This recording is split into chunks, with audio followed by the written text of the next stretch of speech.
Welcome to When a Killer Calls, a true crime podcast. I'm your host, Courtney, aka Crime with Kourt. The story I have for you today is very similar to another case that's been, for the last 8 months, very publicized, but with a fraction of the media's attention. A couple sleeping peacefully in their bed, attacked by a knife-wielding intruder. A friend and a pet in that same home during the attack left unharmed. A brutal stabbing that shocked what was considered a safe town, and a killer who is still on the loose. This is the murder of Travis Richard Juetten.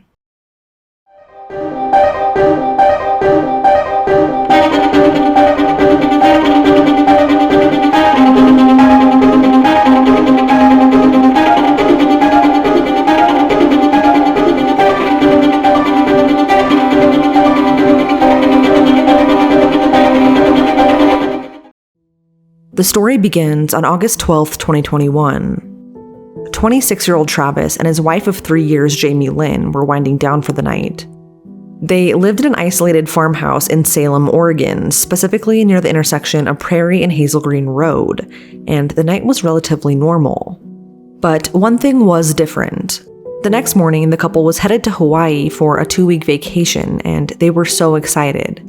Travis was especially looking forward to the trip because he loved the outdoors and he loved being in the water, so he was thrilled that all he had to do was go to sleep just one more night in his own bed. The two already had everything taken care of ahead of time in preparation for the trip.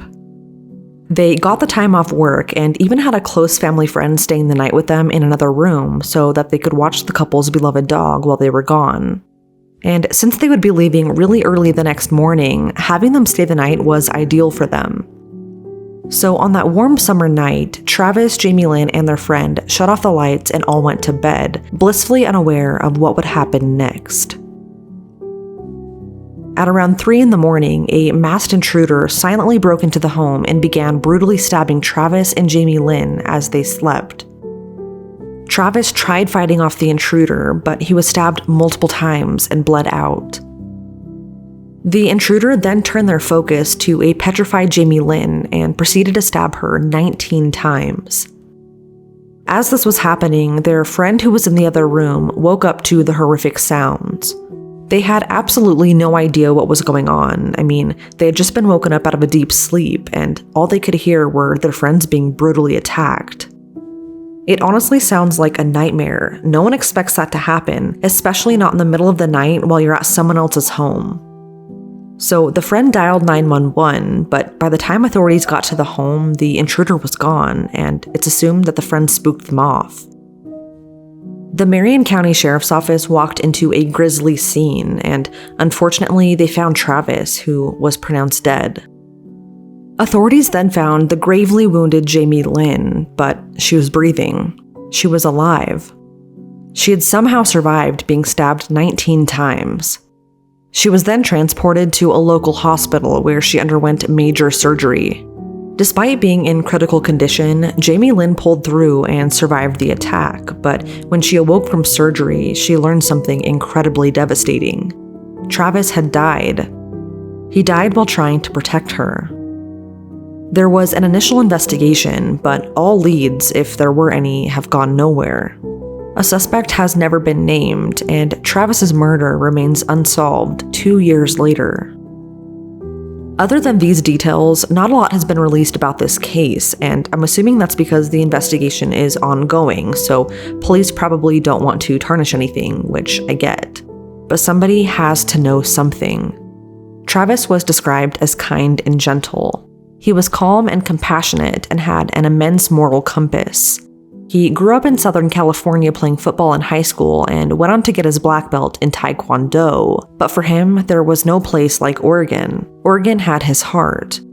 Those who knew him said that he never made a single enemy, so for him to just be brutally killed the way he was in a seemingly random murder just doesn't make sense. Unless it wasn't random, but with little to no clues left behind, it's impossible to know. Travis's murder kind of slipped under the radar and didn't get a lot of media attention until late November of 2022, when 4 University of Idaho students were brutally murdered in their off-campus rental home. Kaylee Gonzalez, Madison Mogan, Xana Kernodle, and Ethan Chapin had all been stabbed to death.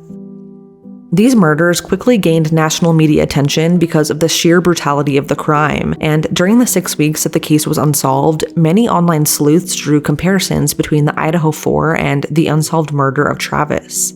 Initially, Moscow police revealed that they were exploring a potential link between the cases because of some eerie similarities. In each case, all of the victims were stabbed to death while they were sleeping in their beds, with the exception of Ethan and Xana. Each murder took place around the same time, which was 3 to 4 a.m., and oddly enough, another person and animal were in the homes during the murders, but they were left unharmed. And both murders took place on the 13th of their respective month. Then, seemingly out of nowhere, authorities arrested 28-year-old Bryan Kohberger in connection with the murders of the Idaho 4. Bryan was a PhD student at Washington State University's Department of Criminal Justice and Criminology, and he's now been charged with the student's murder. But after a thorough investigation, Idaho police have stated that there is no connection between the Idaho murders and Travis. Right after the Idaho 4 case, online sleuths brought up yet another unsolved murder which could possibly be connected to Travis's. But this murder took place in the summer of 2020 in Washougal, Washington. On June 14, 2020, authorities found 71-year-old Sandra Ladd deceased in her bed. She'd been stabbed multiple times in the torso while she was sleeping, and while her time of death is unclear, it's speculated that she died in the early morning hours of, you guessed it, the 13th of June. And just like Travis, Sandra's murder is still unsolved. This begs the question, how far away is Washougal, Washington from Salem, Oregon, and could these two cases possibly be connected? The distance between the two is a little over an hour, and while I can't say definitively that these two cases are connected since I'm not a professional, there are a lot of similarities that shouldn't be looked over. And since both of these cases are still unsolved, I think it's important that we err on the side of caution and assume it is until it isn't.